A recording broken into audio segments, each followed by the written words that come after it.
दीक्षा जी जालंधर पंजाब से। राधे राधे महाराज। राधे राधे महाराज जी। महाराज जी आपके प्रवचन सुनने से बहुत जीवन में परिवर्तन आया है। राधे राधे महाराज। राधे राधे महाराज जी। महाराज जी आपके प्रवचन सुनने से बहुत जीवन में परिवर्तन आया है। महाराज जी आप कहते हैं कि हमारे साथ अगर कोई बुरा करता है तो हमें ये सोचकर खुश होना चाहिए कि उसका हमारे साथ पूर्व जन्म का कोई ऋण था, तो जो हम उस समय चुका नहीं पाए इसलिए हमारे साथ इस जन्म में बुरा हो रहा है, तो यही सोचकर रख के उन्हें माफ कर देना चाहिए। लेकिन महाराज जी क्या भगवान जी भी यही सोचकर उस इंसान को माफ कर देंगे कि उसका पूर्व का प्रारब्ध था? क्या उसके लिए दुष्ट कर्मों की कोई सजा नहीं, उसको दंड मिलेगा। हम उसको चुपचाप सह भी सकते थे, लेकिन हमने थप्पड़ मारा, ये मेरी नवीन क्रिया बनी और आपका प्रारब्ध क्षय हुआ, अब मुझे उसका भोगना पड़ेगा। हमारे अंदर प्रेरणा हो रही, संयोग भी बना, आप गलत भी किए हैं, लेकिन क्या भारत सरकार ऐसा आदेश करती है क्या? आप सोचो, भगवान की तो बात छोड़ो, क्या भारतीय सरकार, हमारे कानून में ऐसा है क्या? रिपोर्ट करो, ऐसा है? रिपोर्ट करो, मतलब कानून अपने हाथ में नहीं ले सकते आप। तो आपके अंदर प्रेरणा हुई कि इसको पीट दें, उसका प्रारब्ध प्रेरणा कर रहा है, लेकिन आपने नहीं पीटा तो उसका प्रारब्ध क्षय हो गया और आपका नवीन कर्म नहीं बना। अगर आपने पीट दिया तो उसका प्रारब्ध तो क्षय हुआ पीट के, लेकिन आपके लिए नवीन कर्म बन गया। प्रारब्ध से हमारे पास सामग्री आ सकती है, लेकिन भोगे ना भोगे ये हमारे विवेक के ऊपर है। प्रारब्ध बलवान है, वो प्रेरित करेगा, लेकिन हम उसे रोक सकते हैं, विवेक के द्वारा उसे रोक सकते हैं। तो अगर हम क्षमा कर दिया तो उसका तो जो कर्म बना उसको तो दंड भोगना ही पड़ेगा। हमारा हृदय निर्विकार हो गया और जिसने हमको गाली दी, जिसने हमारे प्रति कटु व्यवहार किया, वो उसका भागीदार बनेगा, उसको दंड भोगेगा। तो इसलिए हम ये भी ना चाहें कि उसे दंड मिले। संत जन तो भगवान से प्रार्थना करते हैं कि जो हमें गाली दे, जो हमें मारे, जो हमारा अपमान करे, उनको कभी दुख न पहुंचे नाथ, उनको कभी दुख न पहुंचे। इसीलिए तो संतों की महिमा है। तो चलना है निर्विकार होने के लिए अध्यात्म मार्ग में। तो जब हमें कोई अपमान करता है तो हमारा प्रारब्ध क्षय होता है, हम उज्जवल हो रहे हैं और वो मलिन हो रहा है। तो हमारा प्रारब्ध हमें भगवान की तरफ बढ़ाता ले जा रहा है, निर्मल करता हुआ।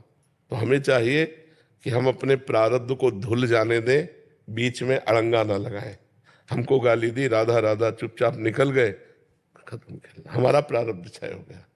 तो ये भाव जो शास्त्र में सिद्धांत है उसके अनुसार चलना चाहिए, जिससे हम बहुत जल्दी निर्मल और आनंद में हो जाते हैं।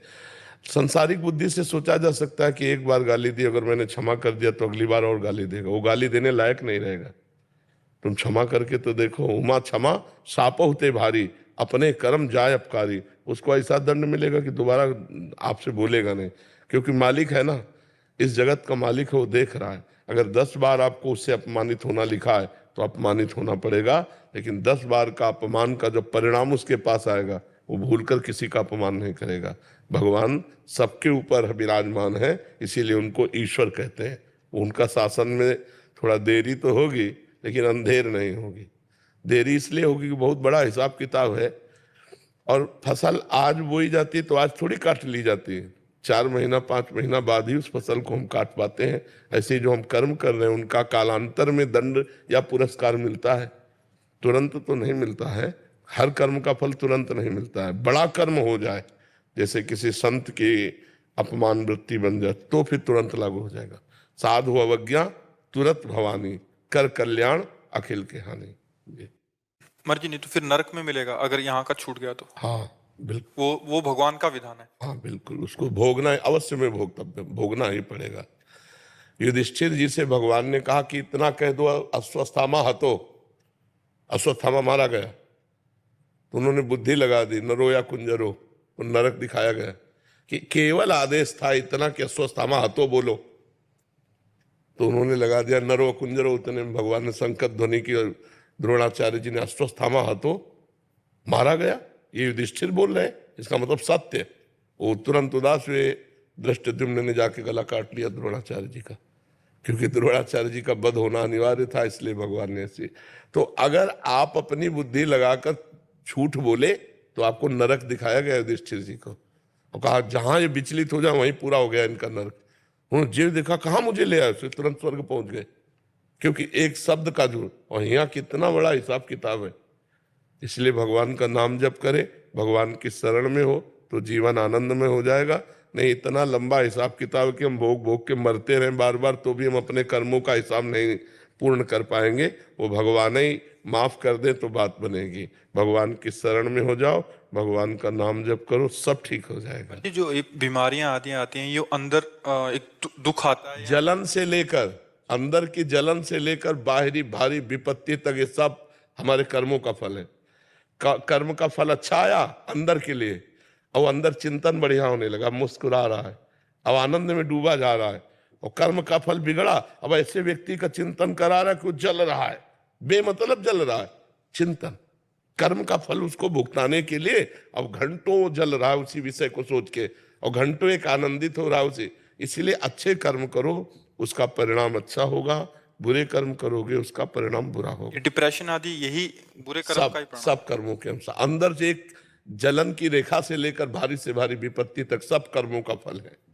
राधे राधे महाराज जी। महाराज जी आपके चरणों में कोटि कोटि प्रणाम। महाराज जी आज तक हमने कभी मदिरा आदि का सेवन नहीं किया और अपने मन को संतुलित रखा है जब भी किसी दोस्त या ऑफिस दोस्त ने हमें मजबूर किया है, परंतु जब हम अपने रिश्तेदारों ये सब के कारण हमें जड़ बुद्धि और पिछड़ी सोच का कहते हैं, तो इस स्थिति में मन को संभालने के लिए किसने क्या प्रश्न करें? किया? नहीं, आप गलत आचरण न करें तो आपको जड़ बुद्धि का कहा जाएगा क्या? तो मुझे लगता है उल्टा है। जड़ बुद्धि वो लोग हैं जो ऐसा करते हैं, विवेकवान वो है जो नहीं करते हैं। आखिरकार कहीं ना कहीं सत्य का आदर तो होता ही बच्चा। भले कोई प्रमादवश तुम्हें गलत कह दे, लेकिन उनके भी हृदय में आदर होता है। अगर सत्य जड़ बुद्धि होता है तो हमारे पास एकांतिक में प्रश्न उत्तर करने कोई आए ही ना, जड़ बुद्धि से क्या बात करे। तो इसलिए हमें लगता है कि कोई हमें मूर्ख कहे या जड़ बुद्धि कहे या पुरानी रीति का कहे। देखो कुछ लोगों का भाव ये होता है कि अगर हम अंडा नहीं खाएंगे, मांस नहीं खाएंगे तो स्वस्थ नहीं रहेंगे।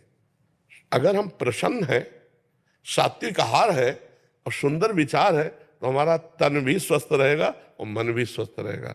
आप अच्छा दूर से देख के बताओ, क्या हम आपको लगते हैं किडनी फेलियर है? नहीं। आप विचार करके देखो, क्यों? क्योंकि हम हर समय प्रसन्न रहते हैं। हम एक मिनट भी कभी किडनी फेलियर बन के नहीं बैठते। अब 1 बजे रात्रि से हमारी दिनचर्या चल रही, या क्या किडनी फेलियर की चल रही? हर समय हमारा दिमाग भगवान की तरफ। क्या आप नहीं लगा सकते? आप भी वैसे लगाइए। दुखों से लड़ना पड़ेगा, दुखों को जीतना पड़ेगा। ये संसार दुखालयम है, संघर्ष करना पड़ेगा। संघर्ष हमारा जीवन है, तो हम ऐसे आनंद में बने। ये हम इसलिए उदाहरण दे देते हैं अहंकार पुष्टता के लिए नहीं, कि जिनको लगता है मंडा खा करके, मांस खा करके बलवान बनेंगे। ब्रह्मचर्य, पवित्र आहार, तो संकल्प बल और शरीर बल दोनों बल पुष्ट होता है। किसी ने कहा कि महाराज जी, यही प्रश्न किया था एकांती में, कि आप और आपके चेले बड़े अष्टपुरुष है, तो संयम, अगर संयम है, नियम है, तो देखो बीमार होते हुए भी पवित्रता और संयम के कारण हमको खुद महसूस होता कि मैं बलवान हूं। मुझे ये महसूस नहीं होता कि किडनी फेलियर ऐसे, नहीं, हमें खुद महसूस होता है मुझे बल है। और अगर अभी संयम बिगड़ जाए और भगवान का भरोसा छूट जाए तो डिप्रेशन में पहुंच जाओ, इतना कष्ट रहता है। तो हम ये कह रहे हैं कि अगर हमको कोई मूर्ख कहे, जड़ कहे, और हम सही ढंग से चल रहे तो हमें हिलना नहीं चाहिए, हमें अपने मार्ग से हटना नहीं चाहिए, हमें बलवान होना चाहिए। और बहुत सुंदर जीवन जाएगा यदि आप ऐसे चलोगे। शराब पीने वाला, मांस खाने वाला, व्यभिचार करने वाला आज भले स्वस्थ दिखाई दे रहा है, लेकिन कल दुर्गति को प्राप्त होगा।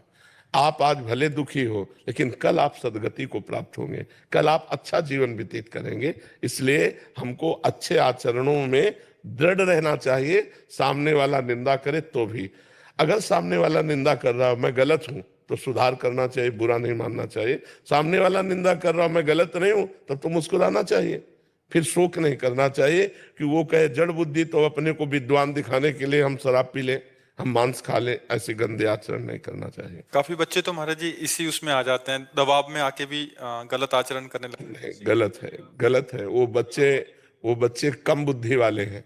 प्रवीण बुद्धि अपने जीवन को गंदा न करे। अधिकांश वैसे स्तर के हो गए ना महाराज जी। देखो, शराब जो है, एक तो शास्त्र निषिद्ध है, शास्त्र रोकता है, और दूसरी बात उसमें लाभ क्या है। प्राय हमने शराबी जनों को अपने धर्म से च्युत होते देखा है। जब आप शराब के नशे में होगे तो आपका बर्ताव ठीक नहीं होगा, आपके आचरण ठीक नहीं होंगे, आपका चरित्र पवित्र नहीं होगा। और नालियों में तो पड़े आप देखते ही, उस नालियों में पड़े आप देखो ना, नालियों में पड़े दिखाई देते, पैसा गया, स्वास्थ्य गया, इज्जत गई। भला ऐसा क्यों? जब हमारे शास्त्र रोकते हैं तो शराब नहीं पीना चाहिए, और जब तक ब्याह ना हो तब तक ब्रह्मचर्य से रहो। ब्याह हो जाए तो एक पत्नी व्रत धारण करो। ये जो चला है ना गर्लफ्रेंड बॉयफ्रेंड, ये बहुत नरक है, बहुत अपवित्र जीवन, पूरी गृहस्थी को चौपट कर देने वाला जीवन है।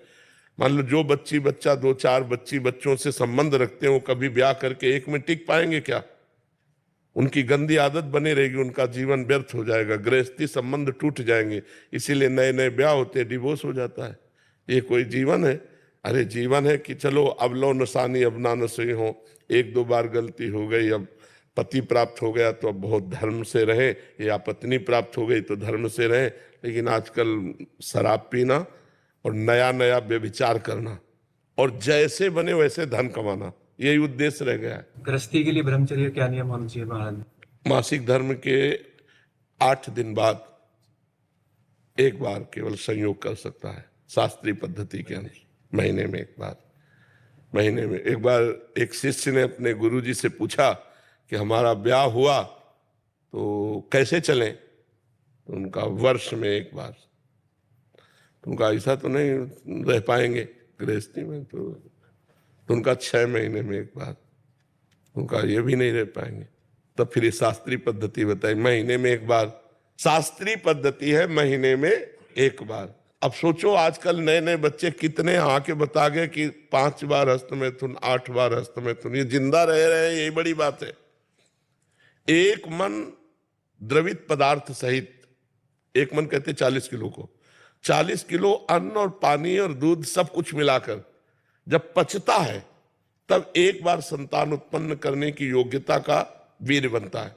और जो लोग ऐसे नष्ट करते हैं उनकी जीवनी क्या होगी। इसलिए वो ब्रह्मचारी ही माना जाएगा गृहस्थ जो एक पत्नी व्रत है, वो महीने में एक बार संयोग करता है संतान उत्पत्ति के लिए। शास्त्र आज्ञा जो है, शेष समय ब्रह्मचार्य। संतान उत्पत्ति का उद्देश्य नहीं है, फिर नहीं करना। फिर व्यभिचार के लिए आदेश नहीं है, नहीं शास्त्रीय आदेश नहीं है, बका उसको पाप लगेगा नहीं जी। अगर वो महीने में एक बार संयोग करता है तो पाप नहीं लगेगा, पाप का अधिकारी नहीं है। लेकिन शास्त्र आदेश नहीं है, शास्त्र आदेश केवल संतानोत्पत्ति के लिए है। शेष समय ब्रह्मचर्य रहकर भगवत आराधन करते हुए अपने कर्तव्य का पालन करना। और संतान हो जाने के बाद फिर तो पूर्ण ब्रह्मचार्य। हाँ, पूर्ण ब्रह्मचार्य, क्योंकि ब्रह्मचर्य, गृहस्थ, वानप्रस्थ, संन्यास अर्थात हमारे 4 पुरुषार्थ हैं, धर्म, अर्थ, काम, मोक्ष। तो हमारा लक्ष्य मोक्ष प्राप्ति भी है। वो इंद्रियों का विलास जब बंद होगा तभी तो हम मुक्त अवस्था की तरफ जा पाएंगे। तो हमको चाहिए कि 40 तक हिसाब किताब बराबर कर ले गृहस्थी का, इसके बाद भगवान की प्राप्ति का पूरा कमर कस के लग जाना चाहिए। गृहस्थी में भी रहे तो फिर बात बन जाती है। अब तो 30-40 में तो ब्याह लोग करना शुरू कर दिए, 30 में तो ब्याह करना। और हमें लगता है कि 30 तक तो 10-12 वर्ष का लड़का बच्चा हो जाता था। तो वही ठीक है कि आप जब वृद्धावस्था की तब पदार्पण कर रहे तो गृहस्थी संभालने लायक हो गए। ये हमारा जो क्रम था शास्त्री, वो बहुत बढ़िया था, बहुत बढ़िया था। उससे बहुत मर्यादा। अब जैसे लड़के और लड़कियां नई अवस्था को प्राप्त हुई, उनका ब्याह हो गया तो उनको मिल गया जीवन साथी, तो इसलिए भटकना, व्यभिचार करना ये हो नहीं पाया जीवन में। और वो आजीवन अपने पति को भगवान मानकर निर्वाह किए या अपनी पत्नी को प्राण मानकर निर्वाह किए। अब क्या हो रहा है, ये जो बॉयफ्रेंड ब्रेकअप, ये है क्या?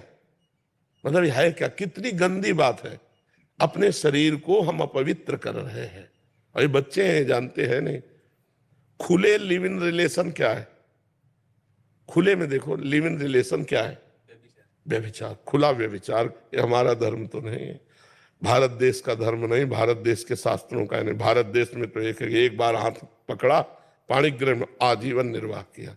और कितना सुंदर है, कम से कम आप ये तो कह सकते हैं मेरा लड़का।